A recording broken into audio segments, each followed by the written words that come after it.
Praise the Lord. Welcome to private சாமியல். இன்றைக்கி நீங்கள் சில காரியத்திற்கு அடிமைகளாகி பாவ உணர்ச்சியினால் கட்டப்பட்டிருக்கீங்களா?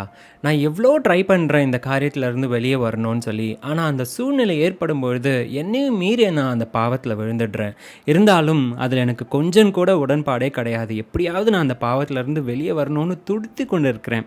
இதை என்னால் வெளியும் சொல்ல முடியலையே. கர்த்தாவே, என்னை இதிலிருந்து விடுவிக்க மாட்டீங்களா? யாராவது எனக்கு ஜெபிக்க மாட்டீங்களா? இப்படியாக நீங்கள் கஷ்டப்பட்டு கொண்டு இருக்கிறீர்களா?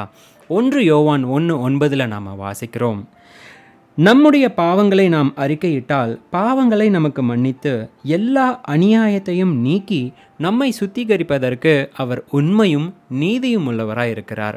இன்னைக்கு நமக்காக ஜெபிப்பதற்கு நம்ம யாருக்காவது காத்து கொண்டிருக்கிறோன்னு சொன்னால், கர்த்தர் எதிர்பார்ப்பது நாமே அவரிடத்திற்கு வந்து நம்முடைய பாவங்களை அறிக்கையிட்டு மன்னிப்பு கேட்கும் பொழுது கர்த்தர் நம்மளை சுத்திகரிப்பதற்கு, நம்மளுடைய பாவங்களை நமக்கு மன்னிப்பதற்கு அவர் உண்மையும் நீதியும் உள்ளவராக இருக்கிறார். நீங்கள் இப்படிப்பட்ட ஒரு கஷ்டத்தில் நீங்கள் இருக்கீங்கன்னு சொன்னால், ஒரே விஷயம், எல்லா பாவத்திற்கும் நாம காரணம் கிடையாது. பிசாசானவன் நம்மை வஞ்சிக்கத்தக்கதாக இப்படி பாவ உணர்ச்சியை நமக்குள்ளாக விதைக்கிறான். பாவத்தின் சம்பளம் மரணம்னு நம்ம வாசிக்கிறோம் இல்லையா? இருந்தாலும் அதிலிருந்து வெளியே வர துடித்து கொண்டு இருக்கிற நீங்கள் செய்ய வேண்டிய காரியம், கர்த்தரிடத்தில் நேராக போய் அவருடைய சமூகத்தில் மன்றாடி, ஆண்டவரே, இந்தந்த காரியம் எல்லாம் எனக்கு பாவ உணர்வுகளை கொடுக்குது, இதிலிருந்து என்னை விடுவீங்கன்னு நீங்கள் கேட்கும்பொழுது கர்த்தர் நிச்சயமாய் உங்களை விடுவிக்கிறவராக இருக்கிறார். God bless you.